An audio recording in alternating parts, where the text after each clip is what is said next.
about a minute to 4 p.m. and here on TV47's News Now, we tell you all the stories that are making headlines right now, and it starts now with this story. A family in Sharumba Village, Kolomani constituency in Kakamega County, seek out for justice after their son, who is in Form 3, was allegedly beaten by community policing Nyumba Kumi officials and died while receiving treatment at Kakamega Referral Hospital. The boy was allegedly lynched on allegations of indecently associating with his female classmate. Now, Moses Macero recalls the moment he sent his 15-year-old son to the shop to buy supper, only for him to later be informed that his son was found at their neighbor's compound severely injured. Ikolomani OCPD Benjamin Wambua says further investigations will be conducted to determine the cause of death. Nikapigiwa simu na mtu namba ambayo sina, lakini mtu alijitambulisha kama chairman wa Nyumba Kumi. Akaniambia mtoto wako tumempata na makosa na tumemshika. Nikawauliza amefanya nini. Akaniambia mtoto wako amekuja hapa kuona mtoto wangu msichana ambaye wanasoma na yeye, na mtoto wake wa kike huwa hataki kuona na kumuona na boyfriend. So Betty alipigia Nyumba Kumi akawaambia kuna kijana hapa kuna mtoto wangu, na Nyumba Kumi wakakuja wakachukua mtoto wangu wakamdiscipline kabla mimi mwenyewe nifike. Ili nilipata mtoto haongei, macho haifunguki, mtoto amenyamaza. Kwa na malengo ya kuchezea Kakamega Homeboys, ndoto yake imekatizwa. Na chanzo cha kukatizwa kwa ndoto yake ni kwamba yeye alipotumwa kule dukani akakutana na msichana ambaye wanasoma na yeye. Labda huenda walikuwa wana discuss hesabu, labda walikuwa wanaenda wananong'onezana moja mbili, lakini Nyumba Kumi iliitwa ikachukua huyo mtoto na wakamwadhibu kupita kiasi. Mimi naomba serikali kwamba hawa watu ambao wamewekwa Nyumba Kumi wameua mtoto wa rafiki yetu, wameua mtoto wa mtoto wetu Moses.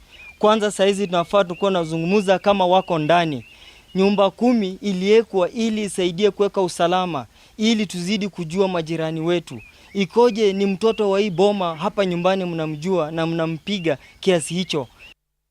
Right. The Kenya Human Rights Commission has red-carded 10 counties and their governors for not making tangible progress in mitigating unintended teenage pregnancies in their report. Nairobi County leads in the statistics of counties with the highest number of teenage pregnancies. Other counties recording high teenage pregnancies include Kakamega, Bungoma, Nakuru, Kiambu, Kilifi, Meru and Kisii, Machakos and Narok. Now, the Commission further has called out Health CS Susan Nahumicha for pulling out from the Eastern and Southern Regional Commitment to Comprehensive Sexual Education. They are now demanding for the mentioned county chiefs to interrogate the crisis as a matter of urgency and provide a collective voice in the prevention of teenage pregnancies in the country. These numbers are as a result of, among others, lack of access to comprehensive sexual and reproductive health services and education.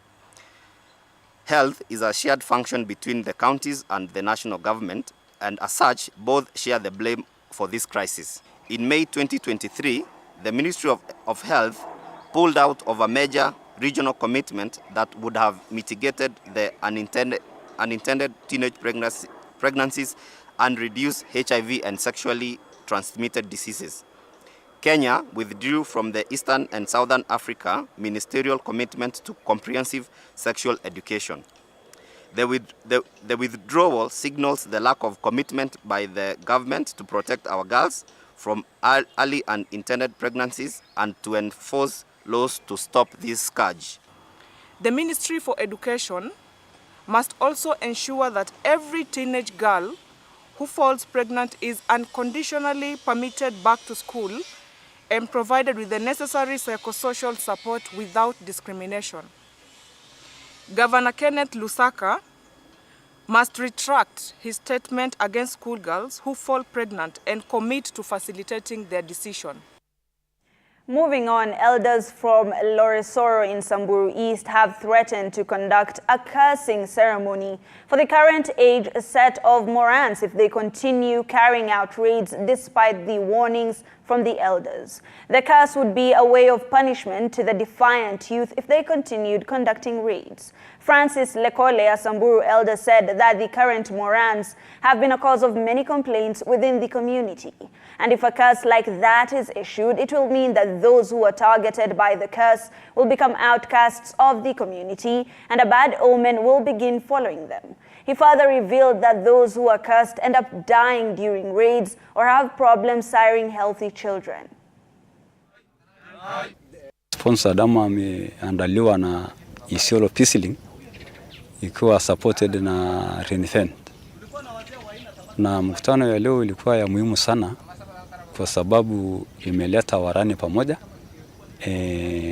pamoja na wazee ndio waongeleshe kuhusu mambo ya peace.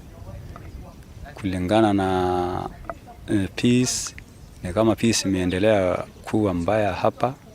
Hii vijana ya siku hizi ni kama bado hawajakuwa vijana ambao wanakaa kwa amani, kwa sababu ni hivi majusi ndio ilitahiri, ni kama wanajaribu kuji-exercise. Kwa hivyo ilikuwa mzuri sana kwa sababu itasaidia, itakuwa ya manufaa sisi wazee pamoja na vijana. Kwa hivyo imetuwezesha sisi hata tupate nafasi ya kuongelesha vijana. Saa hizi ile murani yeyote ambaye ataenda kuiba, wazee watakuja kukas na kulaani kabisa hiyo kitendo, na hiyo itakuwa shida sana kwa jamii ya hapa. Ukikuja kulaaniwa na wazee ni kitu mbaya zaidi. Yes. Kulaaniwa ni kama ya kwamba hautakuwa na maisha tena kama youth, hautafikia hata wakati ya kuja kuoa, hautafika hiyo kitu. Hata ukipata mali zinaisha, ukipata watoto wote wanakuwa wagonjwa. So hiyo kitu ni kitu mbaya sana kwa jamii. Wazee pia wataweza kuwakas, sababu kulingana na utamaduni ya Wasamburu kuna generation ambaye ama rika fulani ni kama hao ndio wanakuwa responsible na each and every generation.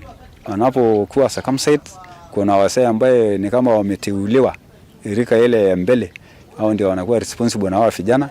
Kwa hivyo akiitwa hiyo generation peke yake adil na hawa kitisha hawa kwa mkutano, wengi wataogopa kwa sababu wanajua hawa wazee hawisi pemberesa na utaweza hata aenda mpaka wa mkas, atakuwa outcasted within that generation ama kati ya jamii mzima. Now let's move to Meru County, where Interior Cabinet Secretary Professor Kithure Kindiki is rallying community leaders in key areas concerning the nationwide operation announced by the government yesterday to combat the manufacture, trade, consumption, and abuse of illicit alcohol, narcotic drugs, and psychotropic substances. Now, speaking during a consultative forum with Meru County leaders, CS Kindiki faulted some Kenyans for undermining the crackdown on drugs and illicit brew, warning that unless the menace is eradicated at this time, then the country risks losing another generation. The CS called on the leaders to cooperate with security agencies to crack down on merchants of death who threaten the future of our nation through the manufacture and sale of poisonous alcoholic drinks and toxic drugs. Among the leaders who attended the meeting is Deputy Senate Speaker and Meru Senator of Kathuri Murungi,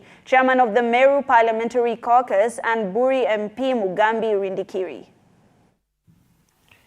Don't take that matter lightly. The problem we have had as a country in the past is that we have treated this problem as a social problem. People are addicted to drugs and alcohol, so it's a social problem. We have treated it as a health problem, but it is a national security problem. If we don't correct this problem of drugs and these poisonous alcoholic drinks, 10, 20 years from now, we will have no generation to take over from us. Hatutakuwa na MCA, everybody will be a zombie. Hakuna MP, hakuna minister, hakuna askari, hakuna nurse. We better lose popularity. And that's why you've seen It is only the president and his deputy who are active political people who are part of this. Because it's a law enforcement issue. Au wengine tumesema, you can't ask governors, they are the ones even licensing these things. MPs, you know, they are conflicted. So it's a law enforcement issue. We are going to very, very brutal. We are going to arrest so many people. We are going to destroy so many illegal outfits. Please stay away from this problem. It's a law enforcement thing. And don't politicize it because it's not political. Moving on, stakeholders in the tourism sector have called upon the government to lower the cost of living in the country to attract tourists into the country. Increased taxes have also been cited as a challenge for tourism investors in the country to meet the needs of international visitors. Speaking in Diani, Kwale County at a 3-day conference of tourism, leaders and exhibitions of various products from Eastern African countries, the stakeholders said that the situation is greatly affecting the tourism business in the country. As far as tourism and strategy is concerned, so that we stop these guys going to South Africa and bring them back to Kenya here. And the only way we can do this is we rethink our marketing, we rethink our operational skills, we rethink about our people management skills, we rethink about how we can be able to make the industry attract as many tourists as possible. Kuishi Kenya imekuwa juu sana, na one of the biggest challenge imekuwa of course the wage bill, sababu sasa hivi kuna a lot of new taxations and levies. Kama sahi tuko na ile housing levy, tuko na the new NSSF Act, the new NHIF Act. So ni changamoto kwa industry. Changamoto kubwa zaidi ni gharama. Ni gharama ya maisha ambayo imesukuma juu gharama ya umeme, gharama ya mafuta na gharama zingine ambazo zinahusika na maneno haya ya kawi. Now let's move to the coastal region where the British government has collaborated with the Lamu County government and a private investor to build the first cashew factory in Lamu County. The private investor Peter Munga says that the factory will create employment and boost the economy in Lamu County. The Lamu governor Isa Timami also says that the factory will not only change Lamu's appearance but also attract more investors in various projects within the county. Excellency in agriculture and livestock and agri-food processing. This is why we are here today, but we are in the process of encouraging cotton farming and revitalization of the cotton industry. When we come here, we shall employ close to about 1,000 of people strictly from Lamu. Strictly from Lamu.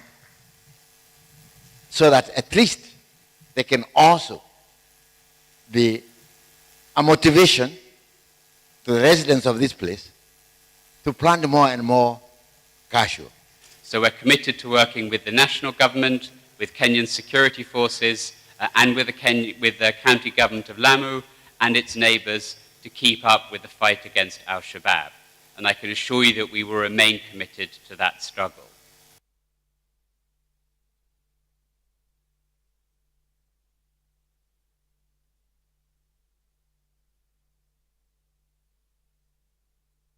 Right, of course, you can get details of this and much, much more on our socials at TV47KE on Twitter. You can interact with us on Facebook at TV47 News. You can interact with me at Hibak Saeed, or you can catch more details on our website, www.capemedia.ke. Now, Taita Taveta Secondary School's Term 1 games have already begun. Of course, we will have details on that as we go into sports, I have been informed.